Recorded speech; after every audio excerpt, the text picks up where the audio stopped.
Here on the ground, change happens fast. Problems feel frequent and urgent. It's loud and anxiety runs high.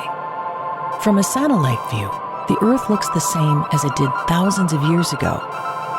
We've been here before. Let's learn from our past and shoot for a better future.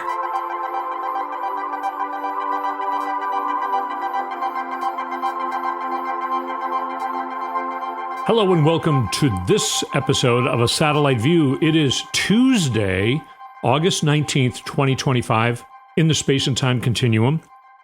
Those of you who usually tune in on Mondays, well, we had some snafus going on this week, but I think it turned out good because there's more news that has come out just in the last 2 days. Usually I record on Sunday. I did record on Sunday. But then there was a big snafu with disk space in the middle of editing. I wasn't feeling good about the show because I already had a bad day because we had electrical issues in our music recording studio, which is coupled up with this studio. Oh, man. And we're in the middle of recording a record right now for Emmaline the Gems is the name of the band. It's Heidi, Emmaline Muchmore.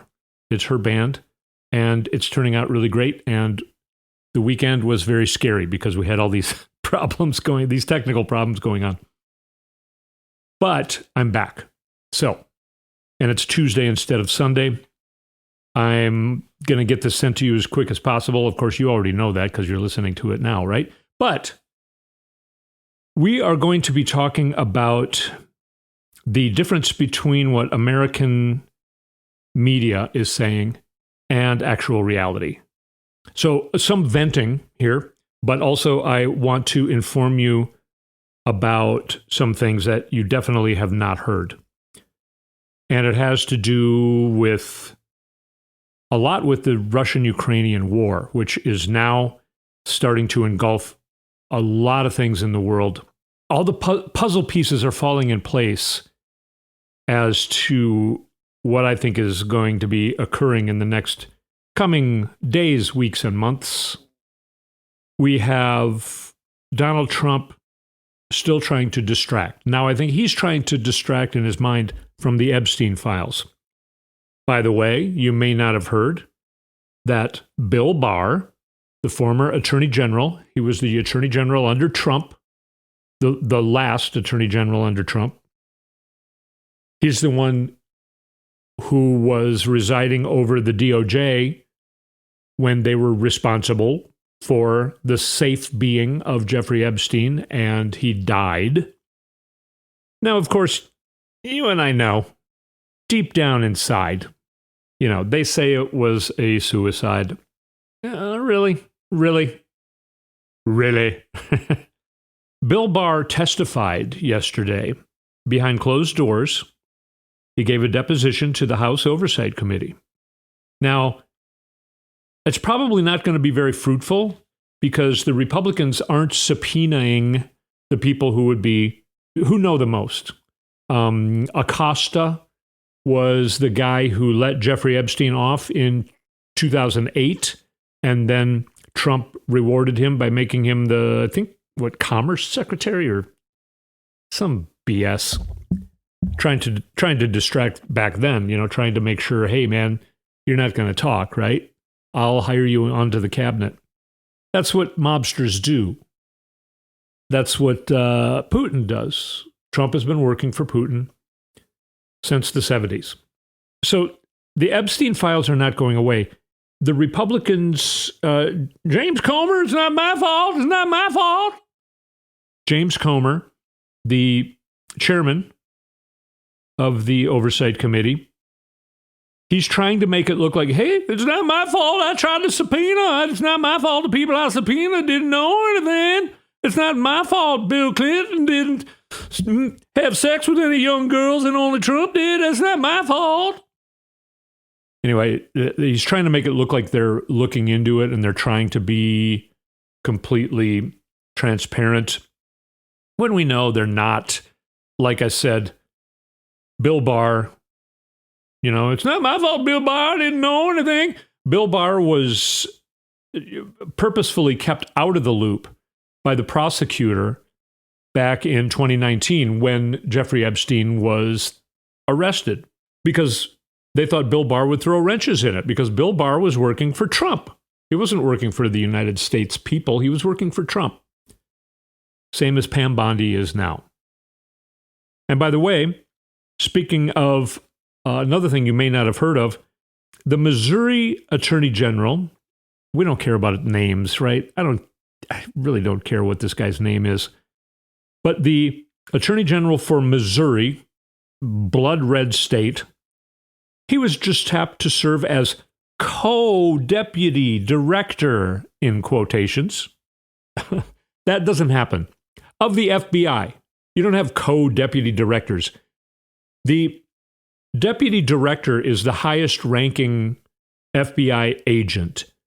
And that means he started as the very low bottom of the totem pole sort of agent and worked his way up. That's what all deputy directors have been in the past. Except for Dan Bongino. Dan Bongino was just a idiotic, beefed up so that, and, wearing t-shirts that are too small for him so his arms look all fat, podcaster, far right-wing podcaster who had nothing good to say about the FBI until he became the deputy director of the FBI because of his credentials of being a right-wing podcaster. Dan Bongino, as we know, is the one who leaked the footage of the prison, which now we realize is, there's all, I'm not going to go into that. That's another hour-long story. But Dan Bongino also is very angry at Pam Bondi for how she's handling the Epstein Files right now. We all thought Dan Bongino was going to quit about 6 weeks ago when that exploded. And now they're pulling in a guy to step up and be co-deputy director with Dan Bongino. Yeah, they're going to get rid of Dan Bongino very soon. By the way, if you're watching this on video, because it's Tuesday and this is a working studio, I haven't had time to primp. My hair is not quite up to its usual par. But so I apologize for that. I'm not primped. I'm not primped for video today. And it's hot. It's hot here in Minnesota. But anyway, what is Dan Bongino going to do and say after he's ousted? Or is he maybe going to commit suicide? Oh. So Trump, now he tries to talk peace with Putin. I'm sure you have heard about how much of a BS, silly farce the whole meetings in Alaska were. Canceled press conferences. It was mostly canceled. These papers were found in the hotel that some American delegations stayed in.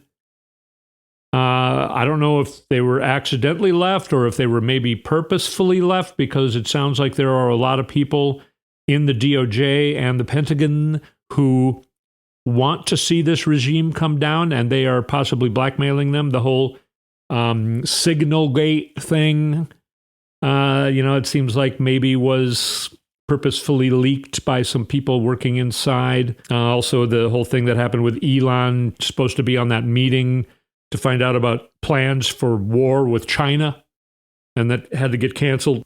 Seems like there are some good guys, some white hats on the inside who are working actually for us the way they're supposed to be. In those papers that were left in the hotel, whether it be to frame the Trump administration or whether it was just an incredibly boneheaded and serious mistake of leaving some classified information in that those papers that were left in the hotel show that pretty much Russia was in charge of the optics of the whole Alaska thing. Trump thought he was in charge. He had some flyovers of some of our equipment, and Putin doesn't care about that. Putin is also trying to stay out of prison. He's trying to not get overthrown by his own people. He's killing oligarchs left and right. Oh, no, I shouldn't have said that. A lot of Russian oligarchs are just very clumsy when they get near windows on 14th or higher floors. That's what it really is. So they fall out of the windows. A lot of the rich oligarchs whose money is then absorbed by Putin. Oh, okay. So anyway, the car ride in Alaska. Nobody goes for a car ride alone with the President of the United States. You and I know that's where Putin said, "You give me what I need, or you think Pambandi has what's his accent? You think Pambandi has information, all the information of Epstein." That's not a good accent either. I don't know how to imitate him, but he's got compromat going back 45 years on Donald Trump. So then Zelensky, he gets invited, I guess, to the White House on Monday.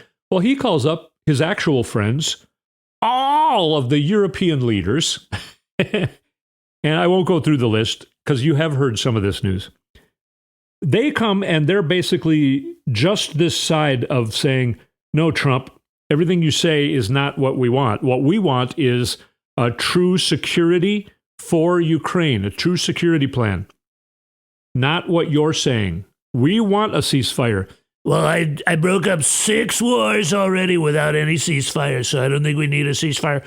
No, we're telling you, we need a ceasefire and we need a security plan. But they're saying it too nicely, so he doesn't understand. He's an idiot. He's an idiot. And he's telling him he broke up 6 wars when he did not. That's just such BS. It's in his own head. I'm sure his own people are just, face planting when he. Anyway, those are things that you have heard, and that's what he's trying to distract from. But what's ending up happening is it's implicating him further into being Putin's puppet, into being working for Putin instead of Ukraine, and instead of the European countries, and instead of the United States. Trump is working for Russia. It's becoming more and more clear.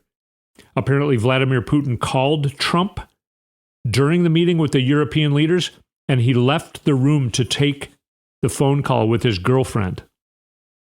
And then he said, "I didn't think it would be very nice to Putin to take the call there in the room with all the other leaders."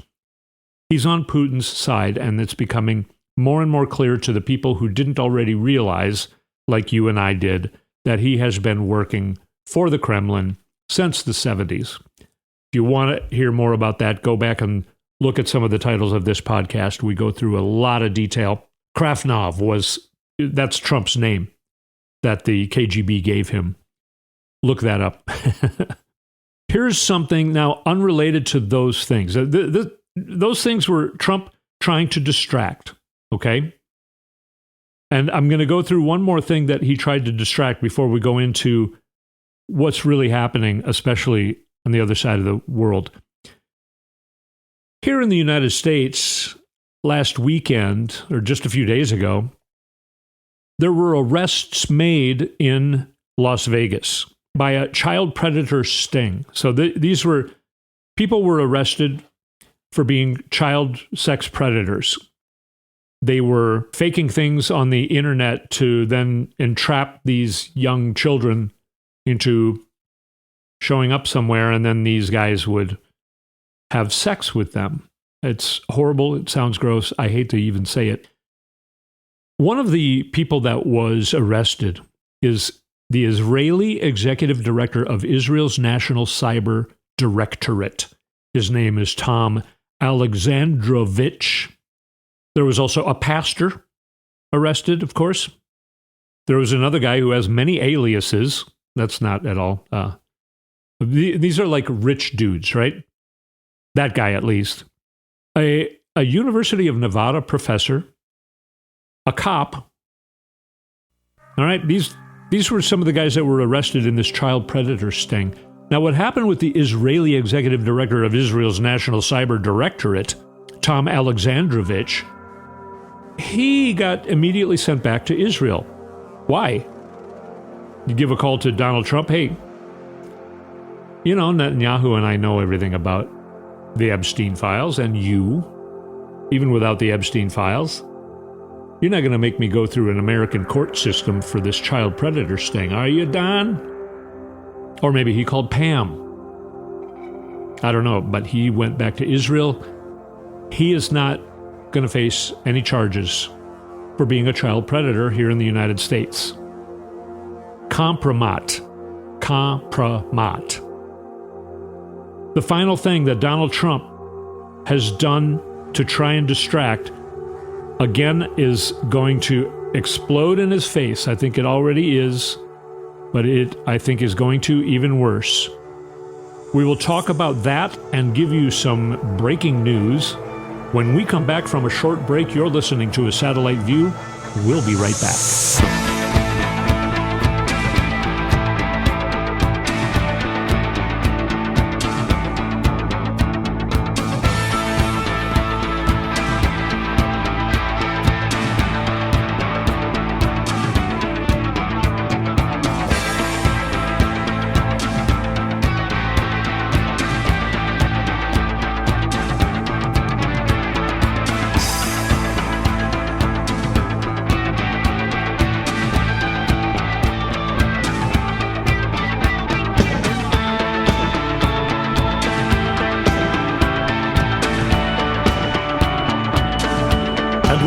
On A Satellite View. If you like the music you hear here, go to toddmikkelson.com, push the music button.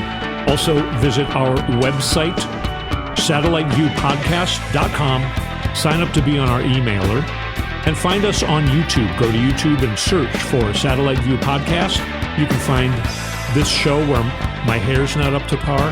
I'm not pricked because it's a hot Tuesday instead of the normal scheduled recording on Sunday. But you can see this and other shows in their entirety on video on our YouTube. And you can also find me on Instagram at Todd Mikkelson. Let's get back into this. This just in. Russia has stopped exporting gasoline. It has stopped its gasoline exports because Ukraine has depleted their fuel. Ukraine has been kicking Russia's ass very hard. Starting even in the last 2 weeks, it has escalated. I'll tell you more about what Ukraine is doing and where to find information about this after I tell you what the final distraction that Trump thinks is going to work. All right. And sadly, this is what the mainstream media, they take this up.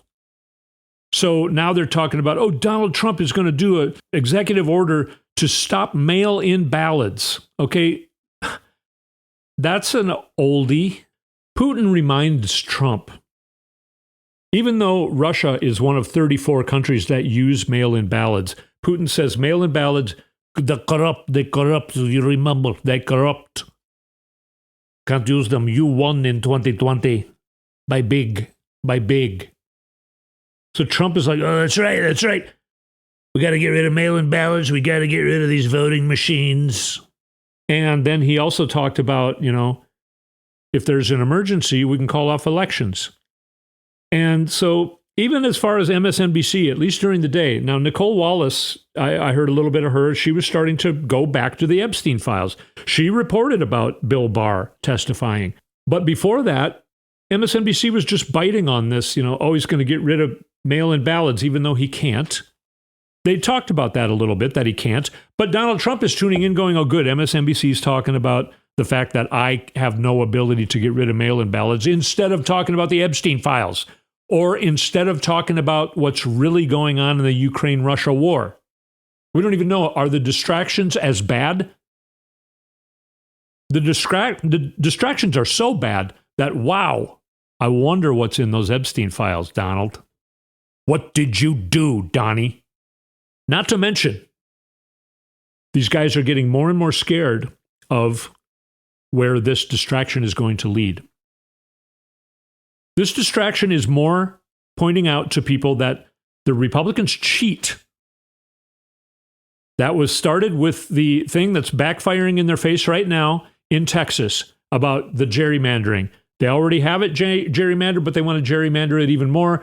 And the idiotic, whatever his name is, again, I don't care about these guys' names anymore. I don't even keep them straight in my head. The governor of Texas is saying, Trump said, we deserve 5 more seats. And then the governor of Texas says, because Gavin Newsom in California, who's doing a great job of trolling Trump, he says, well, we'll gerrymander. If you get 5 Republican seats, I'll get 5 more Democratic seats. And then Greg Abbott is his name, the governor of Texas. I'm almost disappointed that I remembered. He said, if California does it, they will lose in court. But here in Texas, we won't. So he's admitting it's all cheating. We're going to make sure California doesn't cheat, but we can cheat. That's basically what he's saying. And more Trump followers are going, why are the Republicans cheating? Why can't they win on the policies? And by the way, on the Thom Hartmann show today, he had a caller call in, some old white guy who lives in the panhandle of Florida. He's on the phone call, and he's one of these old white guys. He's like, I'm just one of those curious little fellers. I like to stick my nose where it shouldn't be, Tom. And so I asked a lot of my people I know down here, Trump people, and I said, so if Trump raped these little kids, and they go, that's fake news. And I go, okay, well, even if that, just say it's true that he raped these little kids, would you turn against him then? Then they said they would never turn against him, Tom, because Trump's their hero. Okay, he's talking about his 2 friends in the panhandle of Florida. This guy sounds like not somebody I would hang out with himself. And he's reporting into a national or, a highly syndicated radio show that, hey, these people are never going to turn against Trump. He's talking about his 2 friends in the reddest part of the country. And then Thom Hartmann goes, oh, I know. And he props it up even more. Some other guy calls in and says, this 3rd impeachment is going to show even more crimes. But he's still, and then they're like, well, yeah, we got to win the midterms. Okay, he's talking about calling off elections. They will say he's talking about canceling the presidential election. So we have to win in the midterm elections. What are you saying?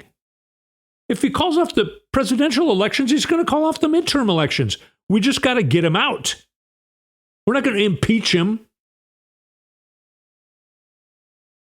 And by propping up the 2 idiots who would stick with Trump even if he is a child rapist in Florida on a highly syndicated national radio show, you make everyone feel like they'll say this, half of America is on Trump's side.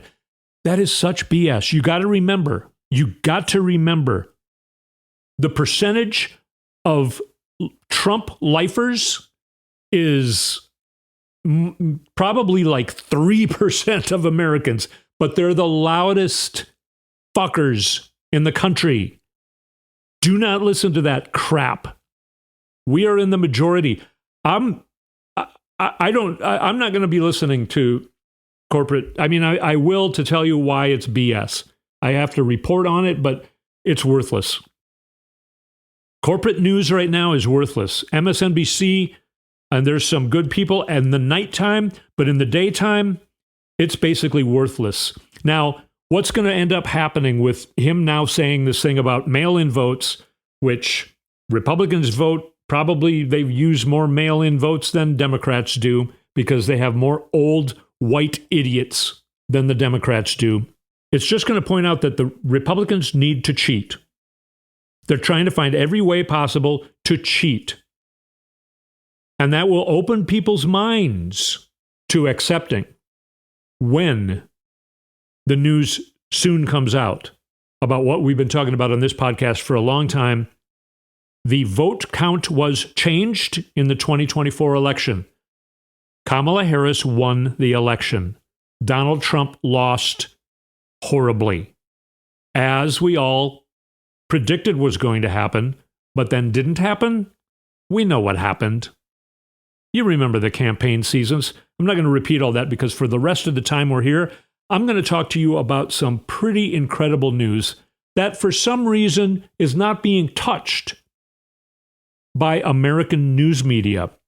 As a matter of fact, Jason J. Smart, he is a reporter for the Kyiv, I can't remember the name of the paper, but he's a reporter in Kiev is how it's said, I believe, in Ukraine.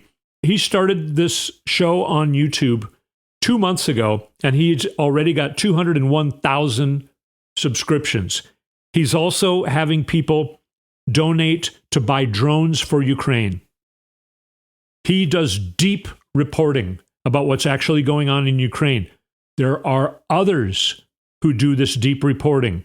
You can go on YouTube and search for Jason J. Smart. Also search for Anna from Ukraine, ANNA from Ukraine. She's great. The Military Show on YouTube. Also RFU News. RF as in Frank, U News. They're all reporting, and some of it is overlap, but then some of them elaborate on even more. But the news that these four people or the four entities are talking about, and they're growing in subscriptions on YouTube very quickly because people want to know the real news. And people know you can't get the real news here in the United States. Anna from Ukraine, just her video she put out last night, she said, and we thank the Americans for being against Donald Trump and being against Donald Trump meetings in Alaska. We know 99% of Americans are against Donald Trump and in favor of Ukraine. We thank you, American people. That's how the country feels about us. You can tell as the European leaders all came to be with Zelensky against Donald Trump at the White House. Donald Trump was too stupid to see it, but they knew the world would see it. Now, let's just go back in time a little bit to the beginning of this war in 2022, where Russia had, and the actual number is, they had 0.97% less land in Ukraine than they do now. That's how much they've gained in 3 years. 0.97% of Ukraine. All right? They have lost over 1 million soldiers for gaining only that much. They gained a lot in the first 3 weeks, but then they lost almost all of it. Now, back in 2022, the original idea Putin had was to have a private army, the Wagner Group. It looks like Wagner, W-A-G-N-E-R, Wagner Group, headed by some horrible guy, Prigozhin. He was the head of the Wagner Group. The plan was to give him $1 billion to have the Wagner Group go all the way into Kiev within 3 weeks. Now, that didn't happen, and Prigozhin took $40 million from the West and started a coup d'etat. He started marching the Wagner Group toward Moscow. You remember that? About a month into the war that Russia started in Ukraine, the Wagner Group was staging a coup d'etat against Putin. They were set back, and Prigozhin was assassinated. You remember that? In an airplane that went straight down like a bullet into the ground? So after that, Putin had to try and hire Chechnyan people from Chechnya, some soldiers who were not very well trained. They all got killed. And then he got some North Korean soldiers who didn't know what the hell was going on. They all got killed. Then he let people out of the Russian prisons and put uniforms on them and said, "We let you out of prison." These were like killers and rapists, murderers. "We let you out of prison. You put this uniform on and you go kill. You go into Ukraine." They all got killed. And now he doesn't have anyone left. Over 1 million soldiers got killed. Also, they cannot recruit They're offering $150,000 to the family of a soldier that gets killed. They're offering $3,000 a month to be a soldier in Russia, which is a massive amount more than any normal Russian would make in a month. And still, nobody's taken them up on it because it's a death trap. They all know to sign up to be in the Russian military is a death warrant. They're closing down recruitment sites. They're burning through their money. They're right now going through their welfare funds, the last resort. They've lost like $64 billion since the war started. In the last 2 weeks, Ukraine has bombed the crap out of them enough that they have lost 20% of what they had at the time of their fuel. In Crimea, gas stations don't have any more gas. If you drive by, the prices are zero because there's no gas to be bought. And other places are running out of fuel. Again, at the beginning of this, I said they put a ban on exporting gasoline to any other country. Turkey is running out of fuel because they get most of their fuel from Russia. So Turkey's mad at Ukraine for blowing up refineries, blowing up pipelines, blowing up supply trains. Anna from Ukraine, where is it? She reports now what's going on. Of course, the drone hits have been extremely successful, going hundreds of miles into Russia. But now they're beginning production on Flamingo missiles. A Flamingo missile can fly 300 kilometers, which is the same as 1,864 miles, almost 2,000 miles into Russia at a speed of 590 miles per hour, makes it very hard to shoot down.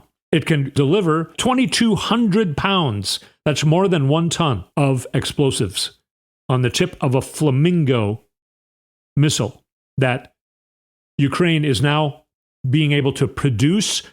We know that Europe, 6 or 8 weeks ago, started to say we're going to support Ukraine with weapons. And about 2 to 4 weeks after that, Ukraine started kicking Russia's ass. And that's why Putin met with Trump. That's why Putin wants a peace deal. They tried to take over. I didn't write down all the names of the cities and towns because I don't know how to pronounce them, and you wouldn't know what they are anyway. But a very, very important town, city that Russia had a plan for the future of the war, and they almost took it over. They sent in guys to do sabotage. They blew up some bridges, but Ukraine was able to sneak these drones in and find these guys and kick them out. And within 2 weeks, Russians lost anywhere from 1,300 to 2,000 soldiers when Ukraine found them trying to take over this town, and they left the town. The Russians had to leave the town. And that was the biggest part of their plan. And at the same time, Ukraine was blowing up these supply trains and refineries and pipelines. Russia is almost completely out of fuel, which means no tanks, no trains, no supply chains. No airplanes. All right? No way to get supplies to the front line. The soldiers in the front line right now, the Russian soldiers, are wondering what the hell's going on. In Crimea, one of the main radars was taken out by Ukraine.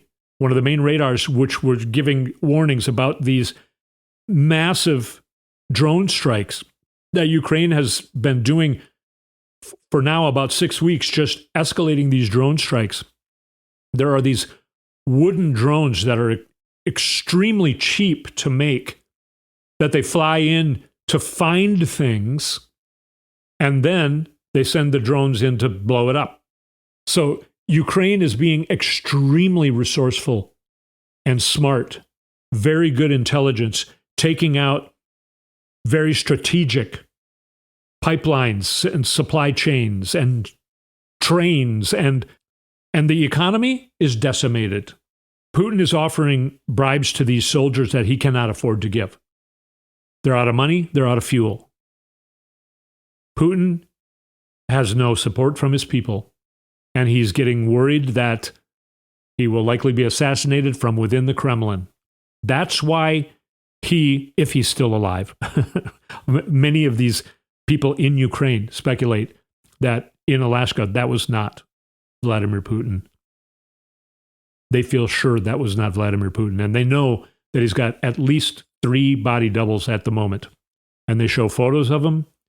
Their chins are all different, and it's crazy. But anyway, the Putin figure, or whatever, the Kremlin, they're the ones who are desperate for peace talks.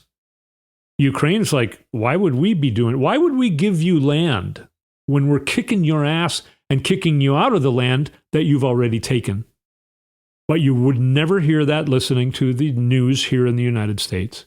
Here in the United States, Putin is kicking Ukraine's ass, and it needs to stop. The killing needs to stop. Ukraine's not killing civilians. They're blowing up refineries and pipelines and supply chains. They're blowing up strategic military targets. Putin's just lobbing bombs into baby carriages. I do not know why our media is not reporting on this Ukrainian news. I really don't know why. That's all the time we have. I think I got to everything I intended. I'm not sure. There was an awful lot. But last week was nothing but Trump trying to figure out ways to distract from the Epstein Files. He has kind of, but he's, hit a bunch of other hornets' nests that are seemingly as bad, but apparently we don't know how bad these Epstein Files are, and Trump is determined to do anything he can to make himself look really bad, but still to cover up however those Epstein Files are going to make him look. And I don't think he's going to be successful. People are already starting to talk about the Epstein Files. There's going to be on September 3rd, I believe, a press conference that both Republicans and Democratic House members are holding, and they have Epstein victims that are going to be speaking there. The Republicans keep talking about we need to protect the victims. The victims don't want protection anymore. They want justice. They're no longer 13-year-old rape victims. They are grown women who have not got justice, those of which have not committed suicide. They want justice. They want the files released. They're not afraid to have their names out there. The Republicans, James Comer, he's trying to look like he's, it's not my fault. He's trying to make it look like he's trying to get the files out, but it's a farce. The Republicans are going to help Trump cover this up. So again, go to Jason J. Smart, go to Anna from Ukraine, go to The Military Show, and go to RFU News on YouTube to find this Ukrainian news about what's going on in the Ukraine and Russia war. And while you're at it, you may as well go look at the voter files. Go to electiontruthalliance.org. Remember, there's hardly any of these people who are crazy enough to follow Trump through all this. They sound like there are more of them because they're loud and they're accentuated in our BS corporate-owned media here in this country. The vast majority of us want this guy taken down. The vast majority of us know that there's no way Donald Trump won that election. Let's all stick together and keep each other sane. Get out there, enjoy the summer. Get out and enjoy nature. Do things you love to do. Record a band in your music studio. Play your guitar, play your trombone, play your piano, play sports, whatever you love to do. Take the time to do it and have some quiet time and go inside yourself and remember what you know. Remember what makes sense to you. Breathe. Concentrate on your breathing. We're getting through this. Yes, it's nasty. It has to get nasty to make these people who are going to be surprised more than you and I are going to be. It has to get really nasty for them to be convinced of how horrible Trump and the Guardians of Pedophiles GOP party is. But we can weather it. We are weathering it. So let's stick together and stay strong for those people who are really being affected by this scary stuff. I forgot to talk about that. He's also, sending in, he's arming the troops now in LA to try and distract, or in DC, to try and distract us from how horrible he will look when those Epstein Files come out. Thank you so much for sticking here with me. I will speak at you next week.